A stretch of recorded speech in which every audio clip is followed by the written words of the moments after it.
Good morning, ladies and gentlemen. Esteemed speakers, distinguished teachers, and residents of Clinical Nutrition Specialist, University of Indonesia, and all of the enthusiastic participants wherever you may be. Welcome to an exciting morning event as we gather for the highly anticipated Clinical Nutrition Guest Lecture. It is with great pleasure and honor that we come together to embrace the power of knowledge and cross-cultural exchange. My name is Arya, and I will be your master of ceremony for today's guest lecture, Diet and Gut Microbiome for Colorectal Cancer Prevention.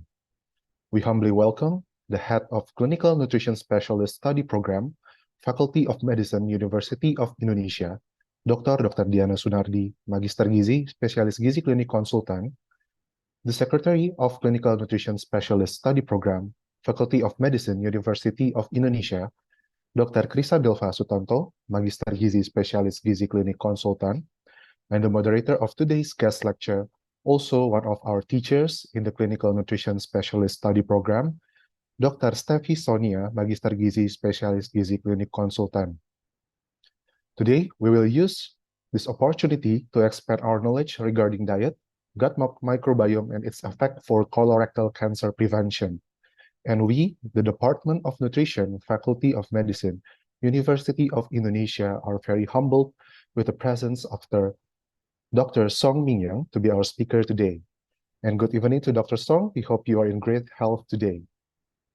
Dr. Song is currently the Associate Professor of Clinical Epidemiology and Nutrition of Harvard T.H. Chan School of Public Health, and also the Assistant Professor of Medicine in Harvard Medical School.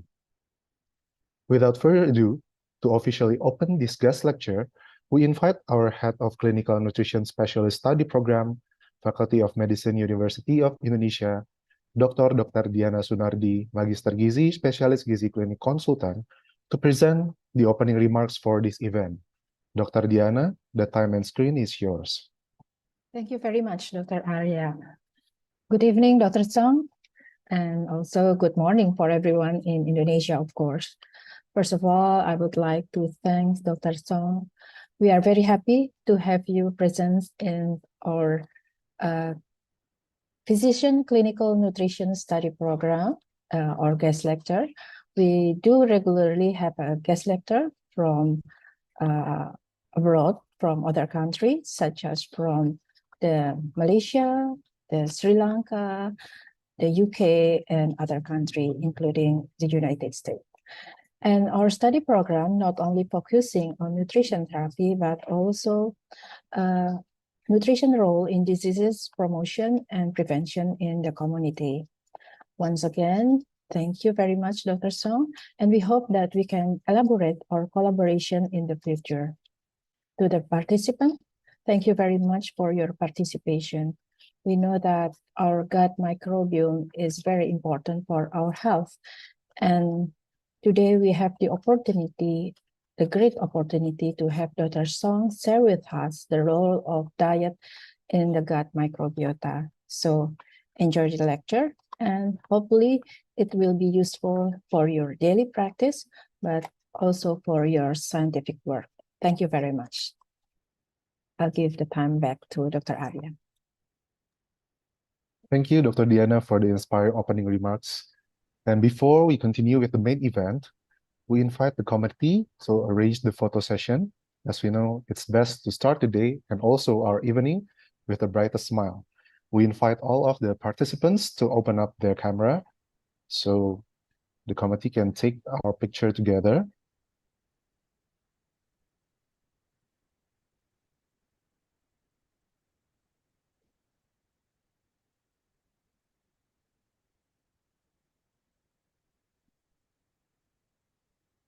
Okay, so we will start. There are 3 pages here. We're still waiting for some of the people to open up their cameras. So for the first page, I will give the cue. 1, 2, 3. Okay, so the next page, the second page. Okay, 1, 2, 3. And last but not least, the third page. 1, 2, 3. Okay. So I believe there's all the pages.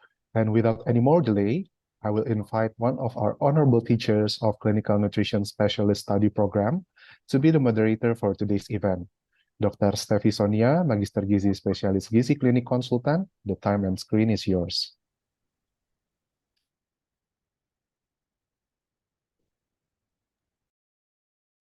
Thank you, Dr. Arya. Good morning, ladies and gentlemen. My name is Steffi Sonia, and I will be serving as your moderator today. Soon, we will hear a presentation on the topic diet and gut microbiome for colorectal cancer prevention for about 30 minutes, followed by a 10 minutes discussion. Participants may post questions in the chat box by mentioning your name and institution. So our speaker today is Dr. Song Min Young. Dr. Song got the title Doctor of Science from Harvard University. He is an associate professor of clinical epidemiology and nutrition at Harvard T.H. Chan School of Public Health. He is also the leader of the Microbiome Epidemiology Working Group and also the leader of the Colorectal Cancer Working Group at Harvard T.H. Chan School of Public Health. So now, without further ado, I would like to welcome the speaker, Dr. Song, to deliver his lecture. Dr. Song, the time and screen are yours.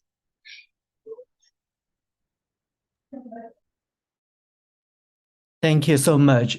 Thank you, Dr. Ariel, Dr. Steph, and Dr. Diana for the kind of introduction. And also thank you for the invitation to join the lecture today. It's really my great pleasure to share our work on diet and microbiome for colorectal cancer prevention. So this is the outline of my talk. First, I want to give a brief background about the colon cancer and about the role of diet in colon cancer. And then I will dive into empirical evidence supporting the role of diet in colorectal cancer development.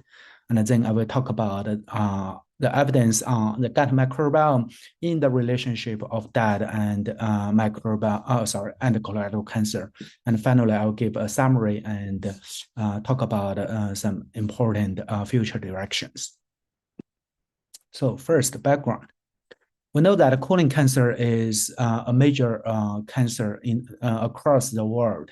So it is the second most common cause of cancer death, and also the third most common cancer across the globe. We can see from the map reported by the World Health Organization, there is a very wide variation in the mortality of colorectal cancer across different regions.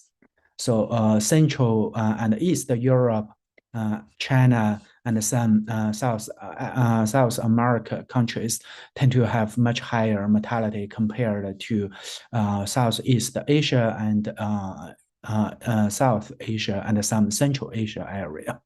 So this actually indicates the importance of diet and lifestyle in colon cancer development. And in terms of scientific evidence, we know that in the medical field, randomized clinical trial, RCT, and the systematic review of RCTs are generally considered as a gold standard, like the best evidence that we can get. And that's how this pyramid was developed. However, when it comes to dietary factors, when it comes to nutrition, can we really be sure that a randomized clinical trial always give the better evidence compared to cohort study, to observational study? So we know that a cohort study have several major advantages. So because it's an observational study, we are able to enroll a large number of participants. So we can have a large sample size, and given the large sample size, we'll be able to conduct a very detailed analysis, like according to subgroup, according to tumor characteristics. And also for observational studies, we will be able to have long-term follow-up. so that we can better assess chronic outcomes such as cancer incidence.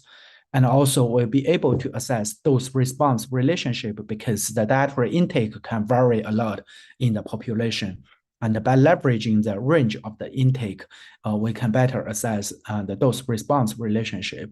And also we can enroll a diverse population to improve generalizability of the findings. And the two major disadvantage of cohort study include confounding.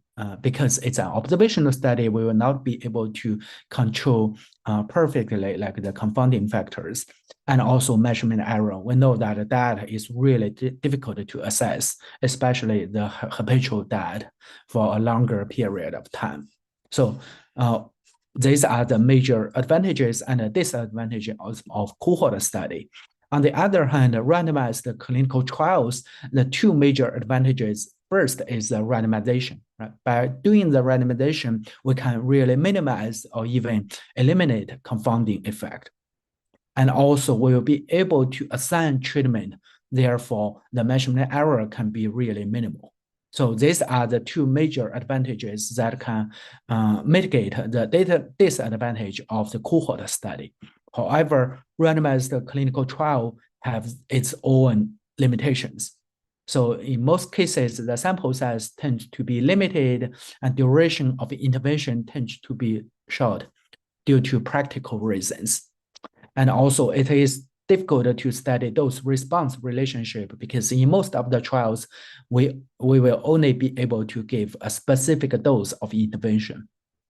And also the study population tends to be highly selected. So most clinical trials have the participants who are more motivated and also more health conscious. So in that sense, it's less generalizable compared to cohort. And finally, contamination. So while randomization guarantees minimal confounding at baseline, there can be substantial contamination during follow-up. Like participants may not comply with the given treatment, and therefore that can introduce additional confounding. So these are the major disadvantages of RCT. So these disadvantages also appear to be an advantage of cohort study. Therefore, I would argue that cohort studies are not necessarily inferior to randomized clinical trial when it comes to studies of diet in cancer and other chronic diseases. So they have cohort studies and randomized clinical trials have their own advantages and disadvantages. And to a large degree, they are complementary to each other. So I just want to put this out there because I find it very helpful when we interpret the results. Next, I want to talk about diet and colorectal cancer.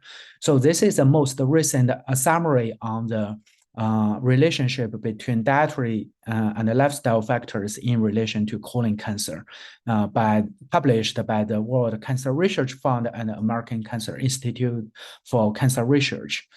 So WCRF and AICR, they conduct a systematic review and meta-analysis of various dietary factors in relation to cancer risk on a regular basis, and they keep updating the database. So this summary is very evidence-based and is based on quantitative evidence.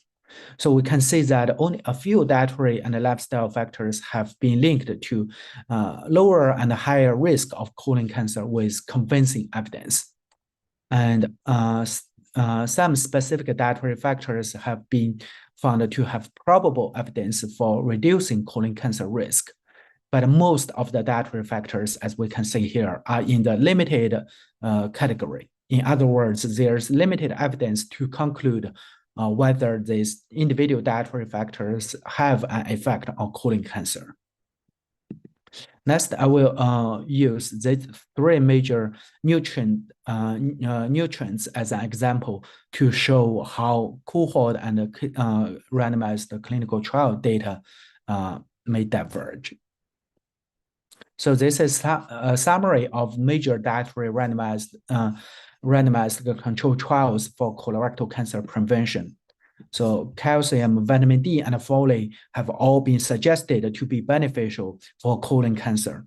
However, we can say from these clinical trials, most of the studies found a no result. So there's no effect on adenoma, which is the precursor lesion for colon cancer or colorectal cancer itself, and except for two relatively small clinical trials. And we can say the sample size varies a lot across these trials, and the duration also varies, but most of the study have a duration of less than 5 years.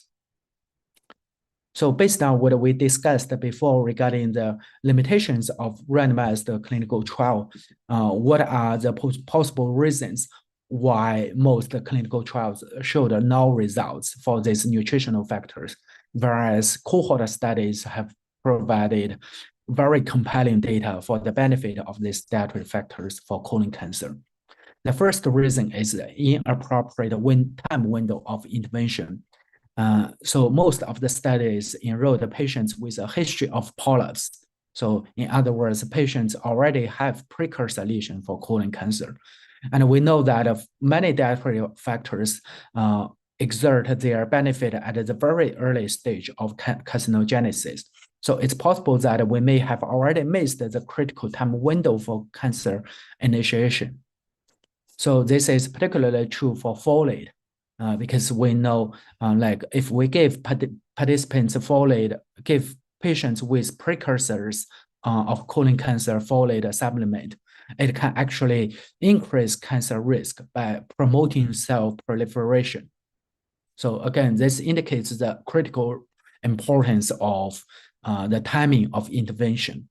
Another reason is the inappropriate dose of intervention. So in the WHI, which is the Women's Health Initiative, they used 400 IU of vitamin D supplementation, and they did not see any benefit. In contrast, the most recent trial, the VITAL study, used 2,000 IU supplement, and they saw a suggestive benefit for cancer mortality. So it is possible that the dose used in the WHI was too low to see a meaningful change in vitamin D levels among participants. And another reason is that participants may already have a sufficient intake. This is true for the WHI, again, Women's Health Initiative. In this trial, the baseline intake among participants was already over 1,000 micrograms per day.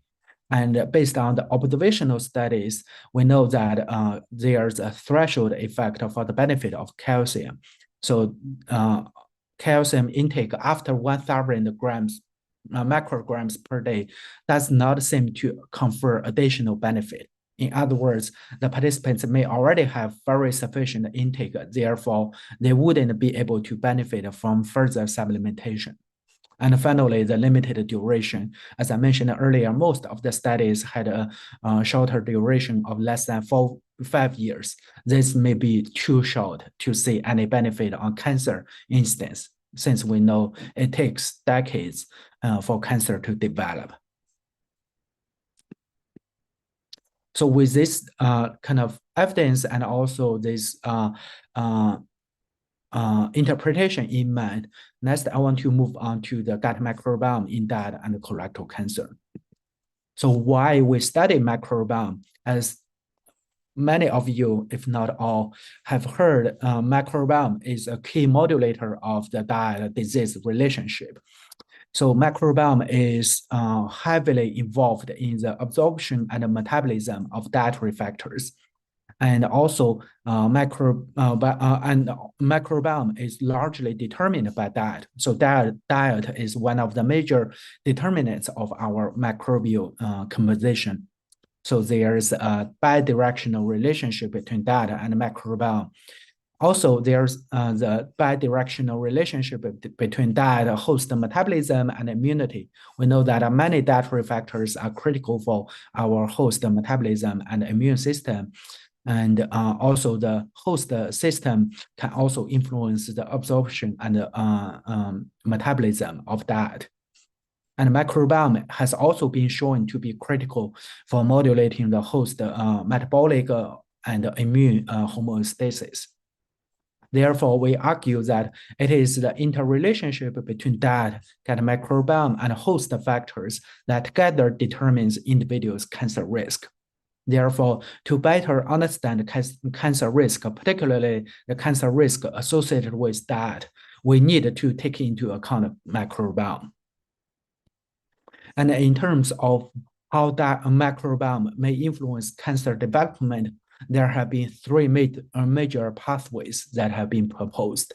So microbiome can directly alter the balance of host cell proliferation and death, and therefore to promote carcinogenesis. It can also influence the immune system function.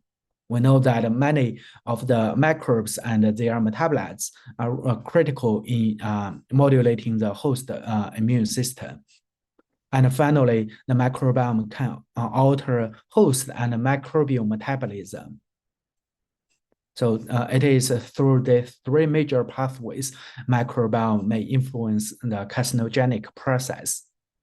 And this is particularly true for colorectal cancer because the colorectal cancer develops in the large bowel, where most of the microbes in our body reside.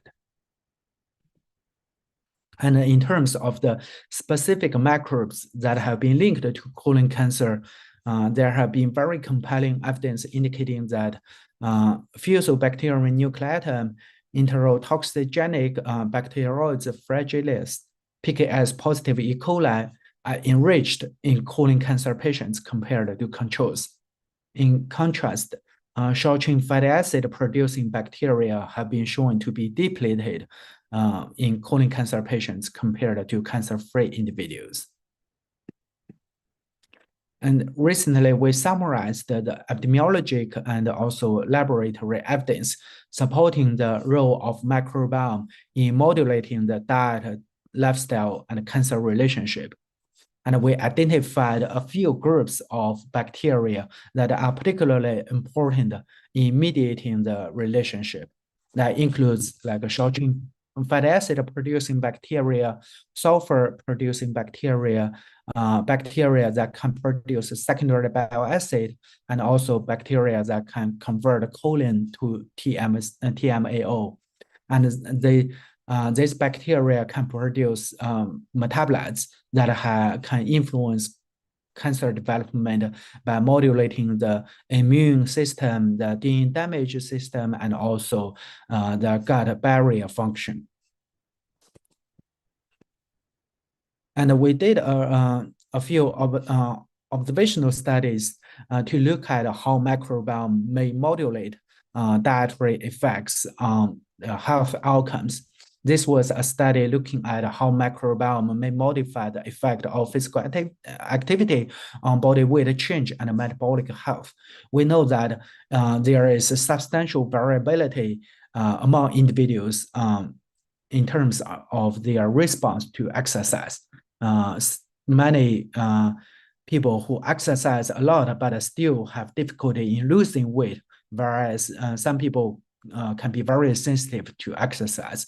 So there's a lot of variability, and we've identified a specific microbe that seems to modify the relationship between physical activity and the body weight change. This is the Alistipes putridinus. And we found that this modification exists for a variety of metabolic outcomes, including body mass index, fat mass percentage, and also plasma HbA1c. And we further conducted a functional analysis looking at the specific genes and pathways that this bacteria carries. And we identified potential pathways that may be implicated in this effect modification.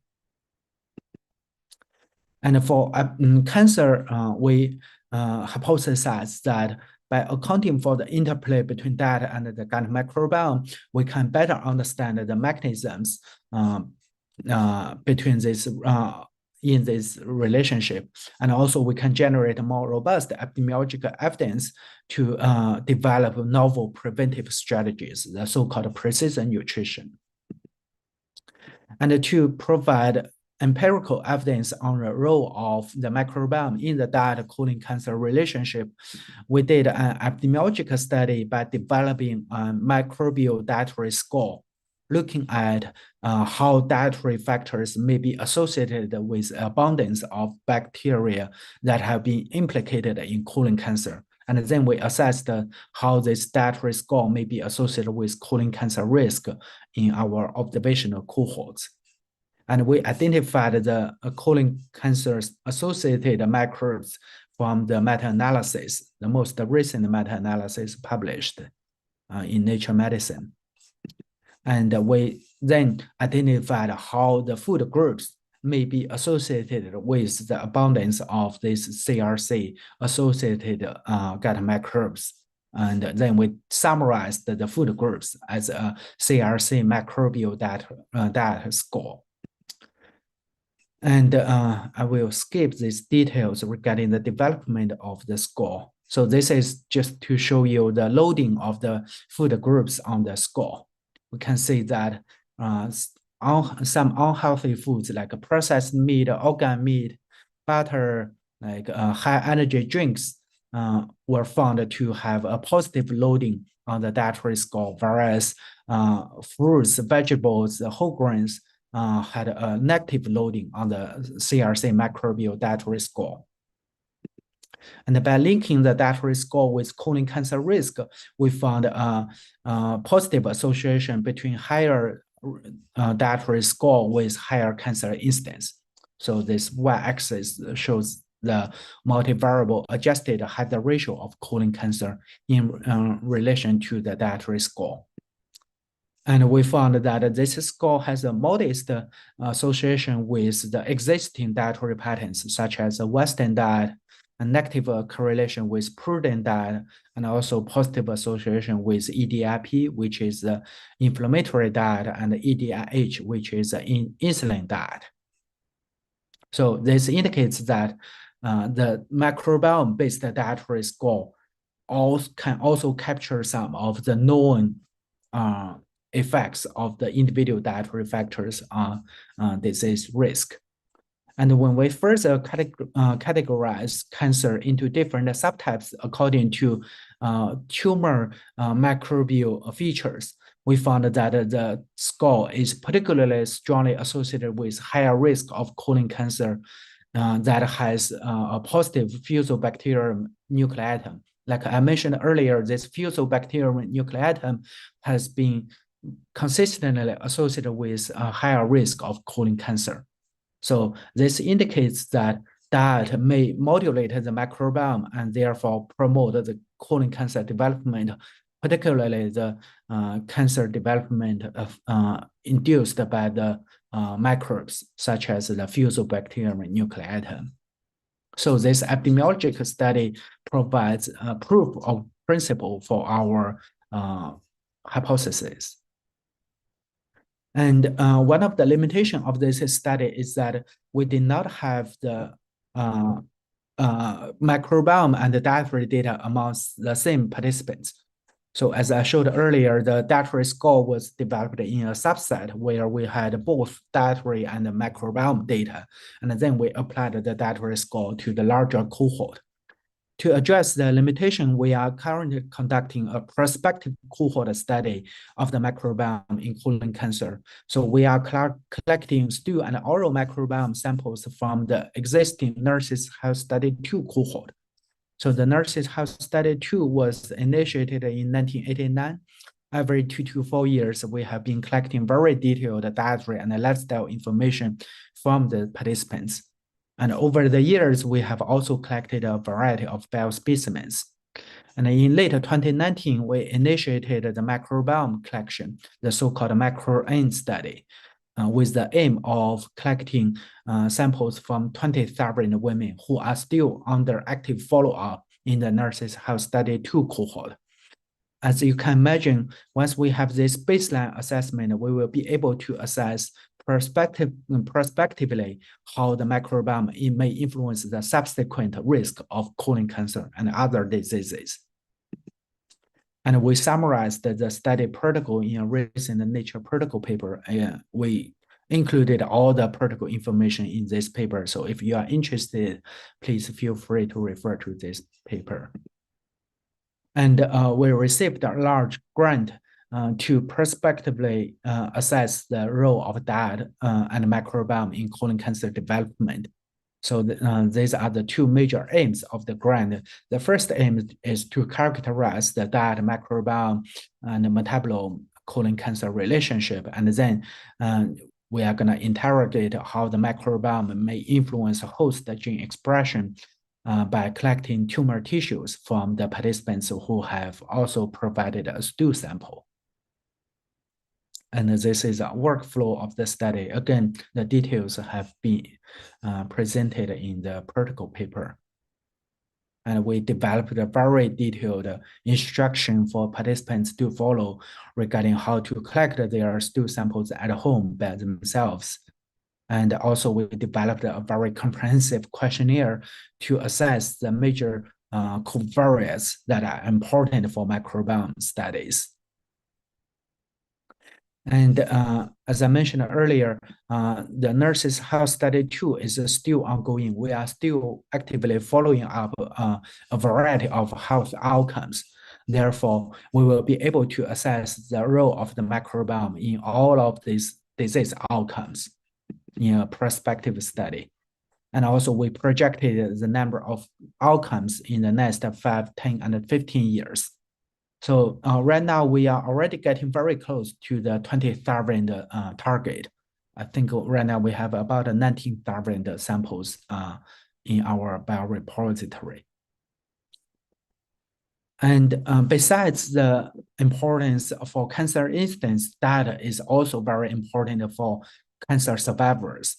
So next, I just want to use one example to show the importance of data in cancer prognosis.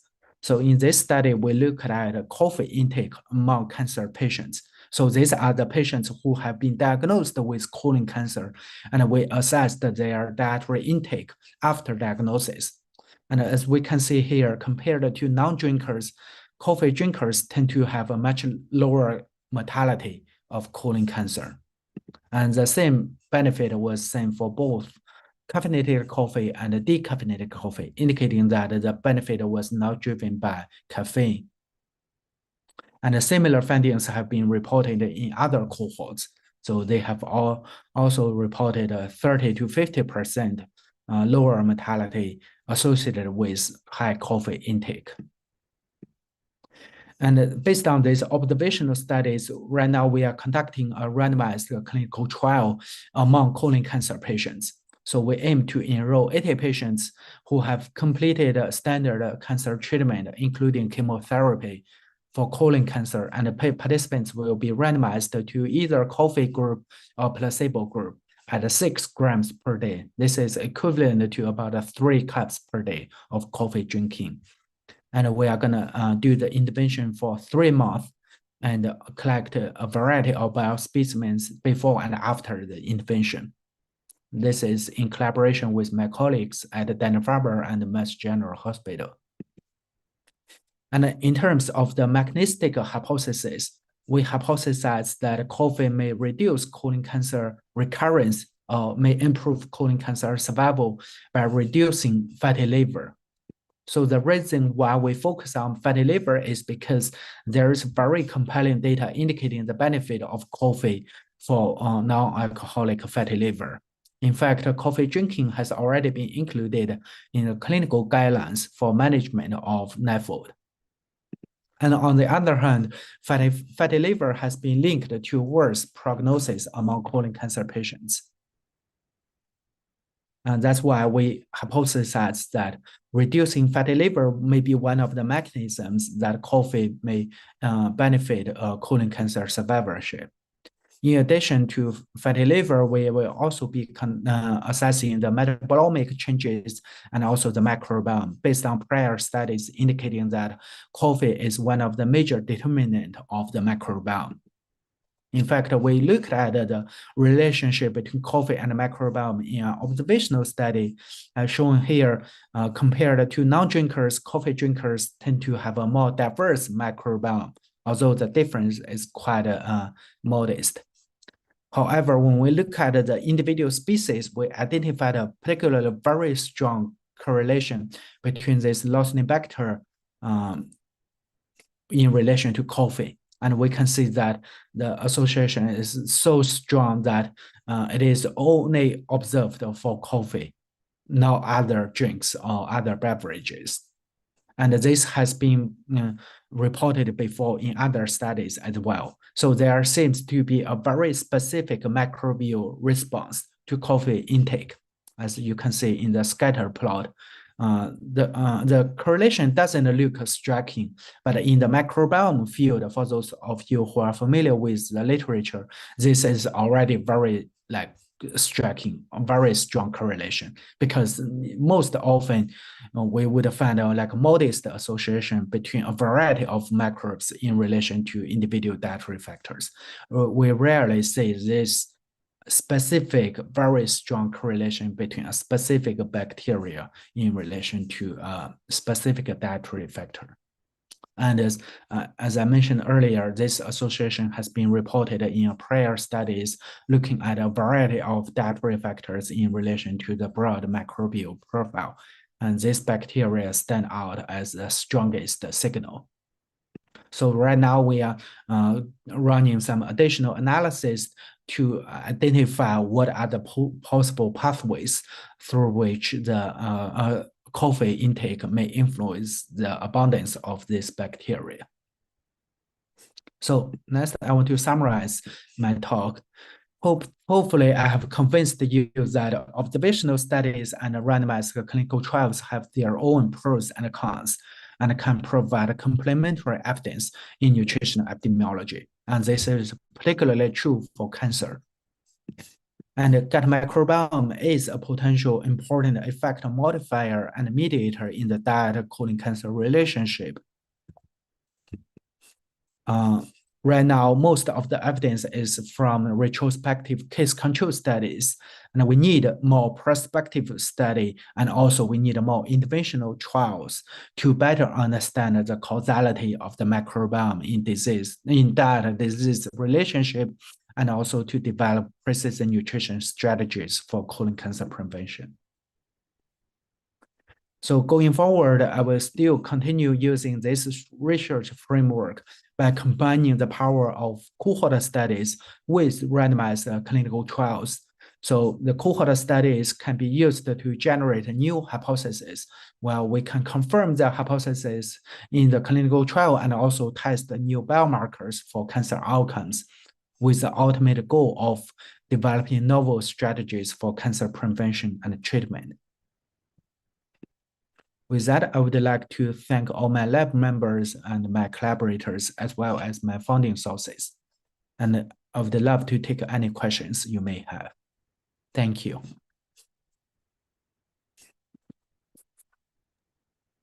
Thank you, Dr. Song, for the very interesting presentation.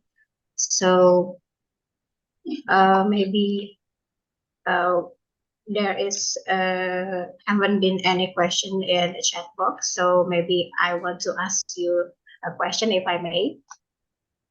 Okay. Please. Thank you. Okay, thank you. I'm very interested about the relationship of coffee and cancer and maybe fatty liver, like you presented before. So maybe I want to know. As we know, we usually drink coffee with the cream and sugar, and I don't think Indonesian people like to drink coffee like very bitter. But if we can we differentiate the relationship of coffee and fatty liver with cream and sugar or without cream and sugar? Does it have a relationship with the effect on the fatty liver? Maybe. Thank you. Thank you for the question. So the question is about the kind of the effect of other like components that we add to coffee that how that may influence the fatty liver. So in our studies, we tried it's really hard to tease out the effect. As you know, like different people may add different flavors or different snacks to their coffee. And we tried to look at this using our observational study. There doesn't seem to be any strong influence by either cream or added sugar to the coffee.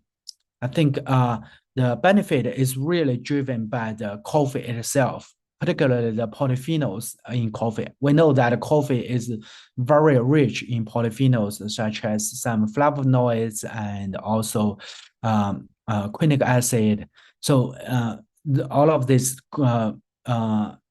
polyphenols have been linked to better metabolic health and also immune health.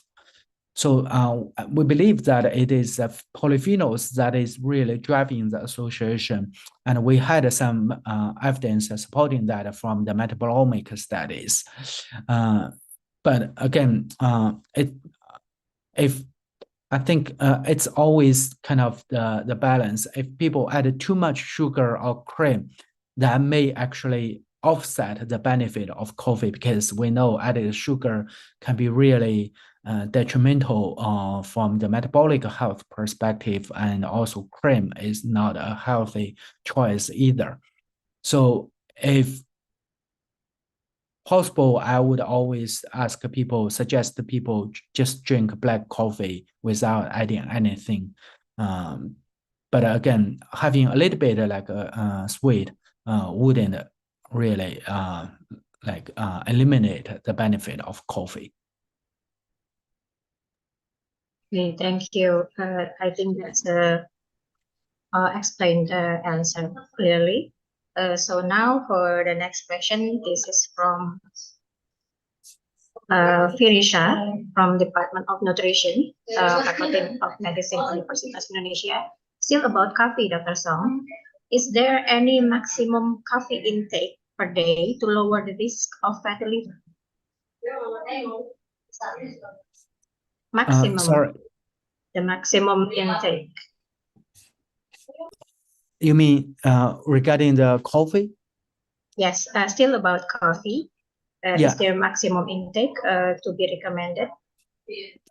Yeah, in our studies, we look at the coffee intake up to 4 cups per day, and there doesn't seem to be a threshold or like a ceiling effect. So the effect seems to be pretty linear. Of course, we don't have a lot of the extremely heavy coffee drinkers, like people drink like 6 or 8 cups per day. That's very rare. So most for in the general population, the highest amount is 4 cups per day, and we do see the kind of the linear relationship with fatty liver and also with colon cancer mortality. Okay, thank you. So I guess maybe the recommendation is to take 4 cups of coffee per day. I mean, I wouldn't speak for others, but myself, since I have studied, since I started studying coffee, I have increased my coffee consumption dramatically. So I would take like 2 cups of regular coffee and then a few more cups of decaffeinated coffee, because I couldn't really tolerate the high caffeine. So I think there is a lot of the benefit in coffee that remains to be identified, particularly for metabolic disease outcomes. Okay, thank you, Dr. Song. To the next question from Melissa, still from Department of Nutrition, FMUI. So as you mentioned before on the presentation, this type of bacteria may modify the effect on physical activity on body weight change and metabolic health. Could you please explain more about the type of physical activity that affect this relationship? And how about the effect of this microbiome to body weight change and metabolic health without physical? Thank you for the question. Yes, regarding the first question, we look at the different types of physical activity, including aerobic activity versus resistance training, and we saw similar effect modification. So the effect modification seems to be persistent regardless of the type of activity. And regarding the second question, about the effect of this microbe, Listeria putridinus, we did not see any main effect of this bacteria on body weight change or metabolic health. So this has been true for a lot of the microbes that we have studied. So microbiome itself, especially individual microbes, have very limited main effect on the health outcome, but the effect is mainly through modification. So the effect modification can be more dramatic compared to the main effect. In other words, the microbiome may modify the effect of dietary and lifestyle factors on health outcome, although there's no strong direct effect. Okay, so maybe for this type of physical activity, it is influencing both the aerobic activity and also the resistance. Yes, we saw similar effect modification. Yes. Thank you. For the next question, I think this question has been asked by several people. So from Dr. Gloria from Dharma East National Cancer Center.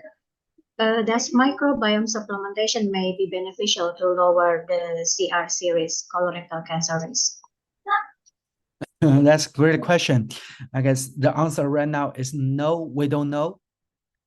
So based on the current evidence, it seems again the individual microbial factors seem to have quite a limited effect on cancer, especially cancer, because as we know, like cancer is a multi-step and a very complicated process. It involves a very complicated process. So each individual microbes seem to have quite a limited effect on colon cancer. So it's unlikely that we will be able to find like a magic pill, like the magic bullet that can really reduce colon cancer risk through a single microbial supplementation, similar to the dietary factors. So individual dietary factors seem to have very modest effect on cancer risk. It is the overall dietary pattern that is really critical for cancer.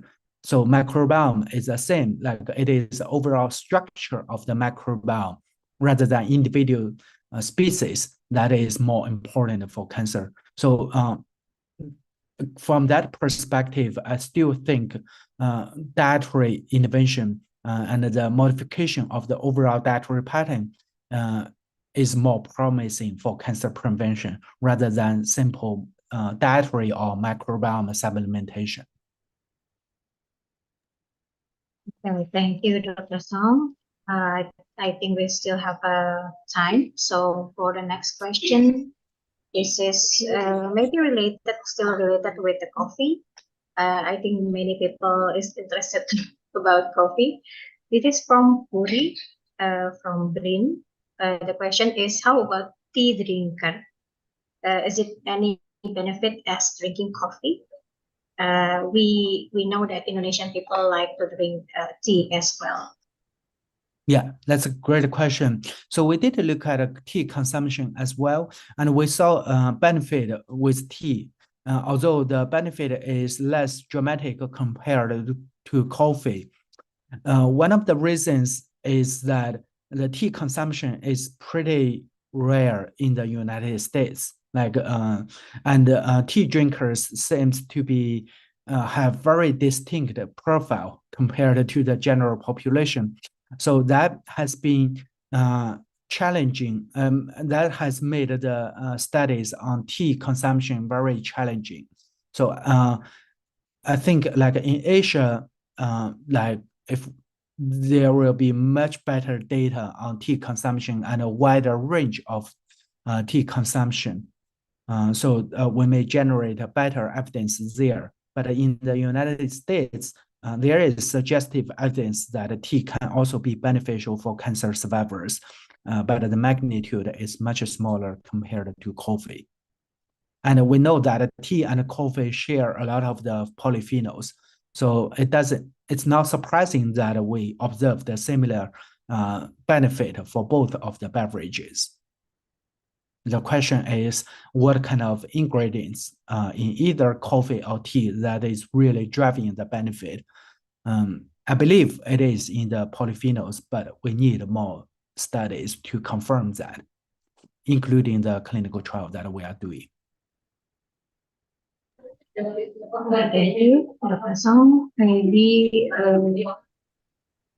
for the next question, this is about the question is about the diarrhea complaint in colorectal cancer patients.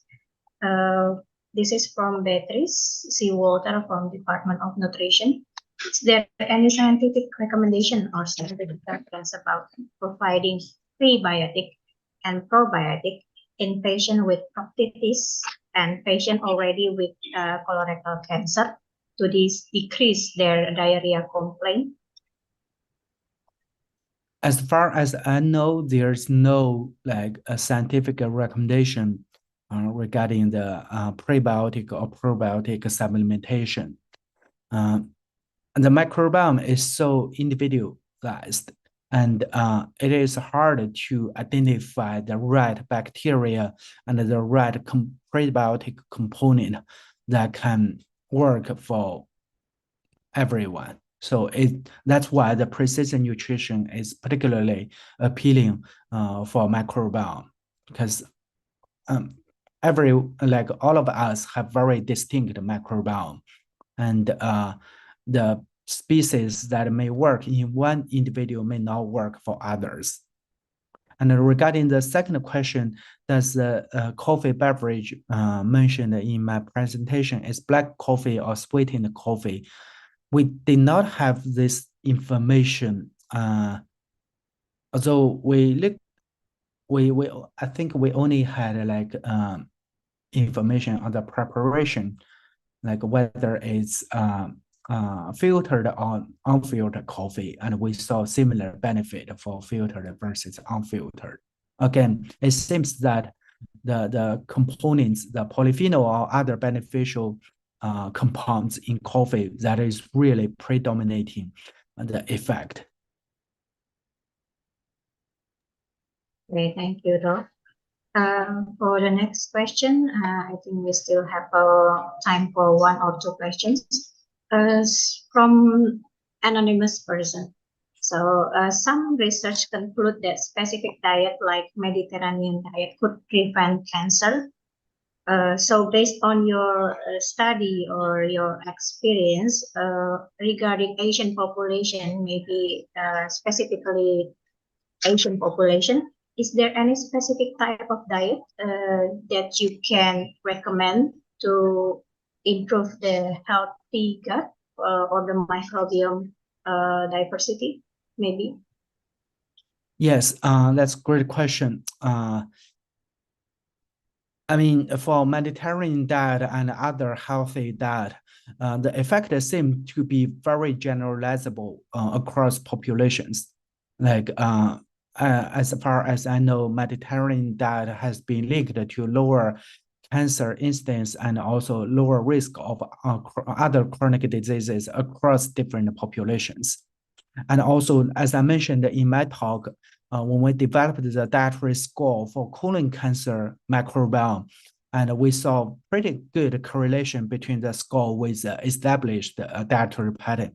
So it seems like all the major dietary patterns converge on a few major dietary components, like like I mentioned in our dietary score, processed meat, red meat, and high energy drinks seem to have very high positive loading, whereas whole grain fruits, vegetables seem to have a heavy inverse loading.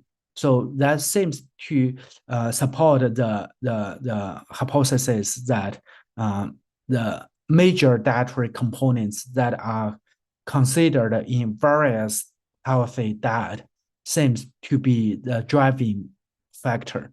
So in other words, like there can be many different healthy diet that people can choose from.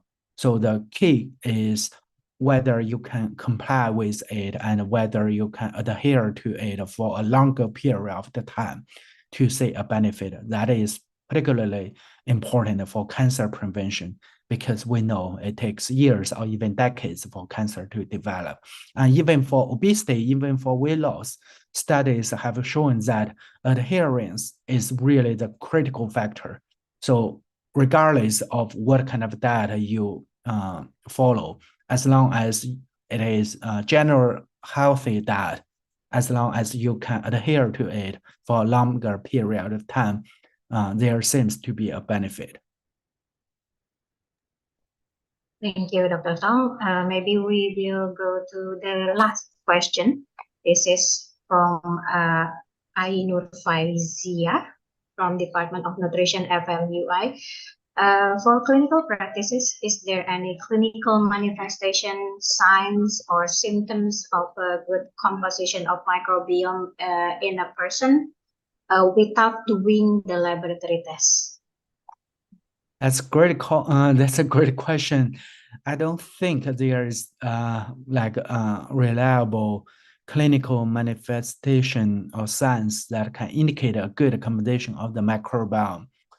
So unfortunately, at this stage, we still have to run this like metagenomic sequencing to get a good understanding about the accommodation and function of the microbiome.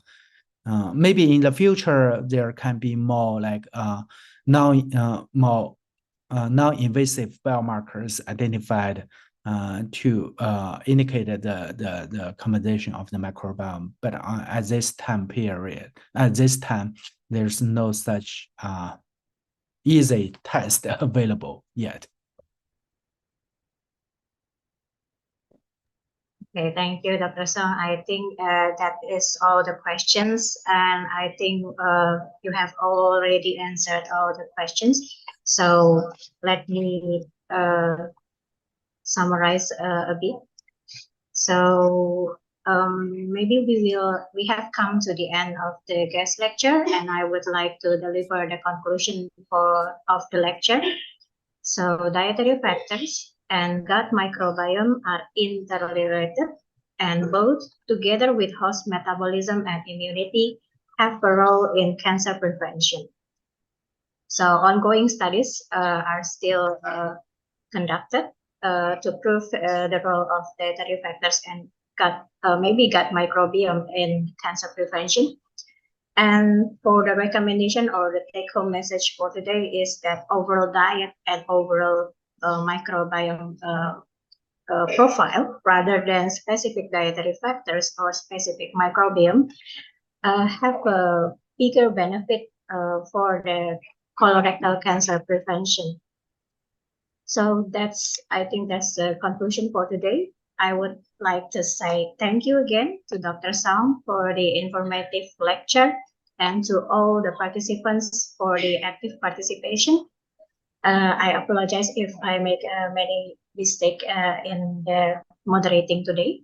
So Dr. Arya, I'm giving back the screen to you. All right. Thank you, Dr. Song, Dr. Steffi, and the audience for the insightful discussion material regarding the diet and the gut microbiome for colorectal cancer prevention. We believe by expanding our knowledge regarding this matter will also be beneficial for a lot of patients' outcome by giving them the most optimal clinical nutrition treatment. On behalf of the Department of Nutrition, Faculty of Medicine of University of Indonesia, the committee, and the residents, we would like to extend our heartfelt gratitude to our esteemed guest speaker, Dr. Song Mingyang.